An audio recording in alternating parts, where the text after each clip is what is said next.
تصور کیجئے ہم تو گناہوں کے کام نہیں چھوڑ پا رہے ہیں، یہ کون سا اسلام ہے؟ تالی بج رہی ہے،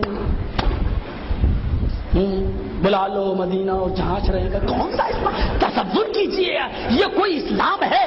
تصور کیجئے کوئی سعودی عرب میں ایسا جھوم کے دکھا دے، ایسا ہنٹر ماری جائے، خود حاضر رجل مشرک خدا ڈال دیا جاتا ہے جیل میں. میرے سامنے 3-4 کو ڈالا ہے اور چھوڑا تو ان کے پاسپورٹ پر خروج کی مہر لگا دی، زندگی بھر نہیں گھس سکتے. یہ کون سا اسلام ہے جو پیش کر رہے ہو؟ اور تھوڑی چھٹی ملی، آ گئے. کہاں کے آ گئے پتہ نہیں کہاں کے آ گئے. مولوی صاحب ذرا دیکھ لو کیا ہوا. میری بیوی، ہاں مولوی صاحب نے دیکھ لیا، بڑی خوبصورت ہے. کیا ہوا؟ ارے 6 سال سے بچے نہیں ہو رہے مولوی صاحب، علاج کرا کے تھک گیا. ادھر آؤ، نبض دیکھی. مولوی صاحب ہیں. ارے اس کے اوپر تو جنات ہے، بچے کہاں سے ہوں گے؟ کیا ہوگا مولوی صاحب؟ جنات ہے. ہاں بہت بڑا سایہ ہے، اس کا تو اتارا کرنا پڑے گا. رات میں اس کا جنات اتارنا پڑے گا. مولوی صاحب رات میں؟ وہاں رات میں، دن میں مجھے فرصت نہیں. رات میں اتارنے کے لیے لے جا رہا ہے، اس کا شوہر اس کے ساتھ جا رہا ہے. تم کہاں جا رہے ہو؟ کہ میری بیوی ہے. چپ، تو یہیں بیٹھ. ارے میری بیوی ہے وہ.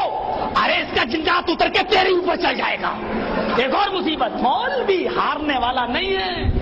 بیوقوف بنانے میں جتنا ان مولویوں نے پرائم منسٹروں کو فیل کر دیا ہے، سیاستدانوں کو فیل کر دیا ہے. کہتے ہیں کہ ایک شکاری کے جال میں کوا اور کبوتر دونوں پھنس گئے. کوا بھی رو رہا ہے، کبوتر بھی رو رہا ہے. کبوتر کو غصہ آیا، کبوتر نے کوے سے کہا چپ، روتے روتے پریشان کر دیا. کوا بولا تو بھی تو رو رہا ہے.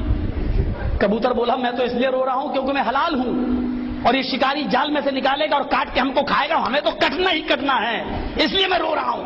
تو کیوں رو رہا ہے؟ تو تو حرام ہے. تیرا کیا کرے گا شکاری؟ تجھے تو جال سے نکالے گا اور اڑا دے گا، تیرا کرے گا کیا؟ کوا بولا یہ جال مولوی کا ہے، جاہل کا نہیں. کہا کیا بات کر رہے ہو؟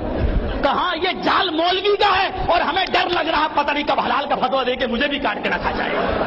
جو کوے اور کبوتر تک مولویوں سے پریشان ہوں تو پھر عوام ایک کہتا اوپر باندھو، ایک کہتا نیچے باندھو. مولوی صاحب کیا صحیح؟ دونوں صحیح. ایک کہتا آمین زور سے بولو، ایک کہتا آہستہ بولو. دونوں صحیح. میں ہی پاگل ہوں، کر دو بریلی کے پاگل خانے میں بھرتی ہے، رانچی میں، آگرہ میں، کہاں لے جاؤ، کر دو، میں ہی پاگل ہوں. دونوں صحیح. ایک کہہ رہا حلال، ایک کہہ رہا حرام، دونوں صحیح.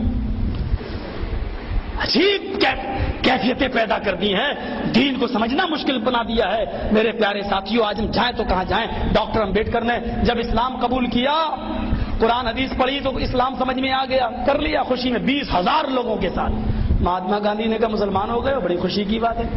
کیوں اسلام کیوں قبول کیا؟ بولے ہمارے چھوت چھات ہے، برہما نے اپنے منہ سے برہمن کو پیدا کیا، ہاتھ سے ٹھاکر کو پیدا کیا، پیروں سے ہریجن کو. ارے یہ کوئی دھرم ہے؟ اس لیے اسلام کے اندر سب کو برابر برابر کہا گیا ہے، سب آپس میں بھائی بھائی ہیں. یہ کہا تو کون سا اسلام قبول کیا ہے؟ کہا کیا؟ حنفی، شافعی، مالکی، حنبلی، قدری، جبریہ، چشتی، کرامتاب، برجیہ، قادیانی، اہل قرآن. کون سا؟ اس نے سب کا کتنا زبردست مطالعہ تھا مہاتما گاندھی کا. کون سا اسلام؟ اس نے کہا قرآن پڑھا سمجھ میں آ گیا، حدیث پڑھی سمجھ میں آ گیا. اب ہم کو ان 72-73 لوگوں میں اب ایک ہی صحیح ہے. اب ہمیں اس ایک صحیح تک پہنچنے کے لیے پھر ہم 73 کو پڑھیں، 72 کو پڑھیں، اور جب تک ہم 72 کو پڑھیں گے، مطالعہ کریں گے، تب تک تو میری رام رام ستیہ ہو جائے گی، ہم مر جائیں گے اور صحیح مسلک تک نہیں پہنچ پائیں گے، صحیح جماعت تک نہیں پہنچ پائیں گے. اس نے کہا اسلام کو بھی طلاق دے رہا ہوں، میں بودھ دھرم قبول کر رہا ہوں. اس نے اسلام کو بھی چھوڑا اور پھر بودھ بن گیا. میرے بھائیوں، قرآن پڑھا سمجھ میں آ گیا، حدیث پڑھی سمجھ میں آ گیا. کتنا بڑا نقصان ہوا. فرقے جب اس کے سامنے پیش کیے گئے تو اس نے قرآن و حدیث کو چھوڑ دیا، اس نے اسلام ہی چھوڑ دیا. آج قرآن پیش کرو لوگوں کے سامنے، آج حدیث پیش کرو. میرے بھائیوں، قرآن کہتا ہے شہر رمضان الذی انزل فیہ القرآن. رمضان کا مہینہ وہ بابرکت مہینہ جس میں قرآن نازل ہوا، ہدی للناس، ساری دنیا کے لیے قرآن ہدایت ہے، ہدی للناس، اور جو ساری دنیا کے لیے ہدایت ہو، جو یہودیوں کے لیے ہدایت ہو، جو عیسائیوں کے لیے ہدایت ہو، کیا وہ قرآن مسلمانوں کے لیے ہدایت نہیں ہو سکتا ہے؟ افسوس یہ ہے کہ جو قرآن ساری کائنات کے لوگوں کے لیے ہدایت ہے، آج وہ اپنے ہی درمیان وہ آج میرے بھائیوں ناشنا بنا ہوا ہے۔ آج ہم اسی قرآن کو نہیں پہچان رہے ہیں اور اس کی تعلیمات سے نہیں مت پڑھو، پڑھو گے اس کو سمجھ نہیں سکتے ہو تم، اور پتہ نہیں کیا کیا باتیں پیش کر دی جاتی ہیں۔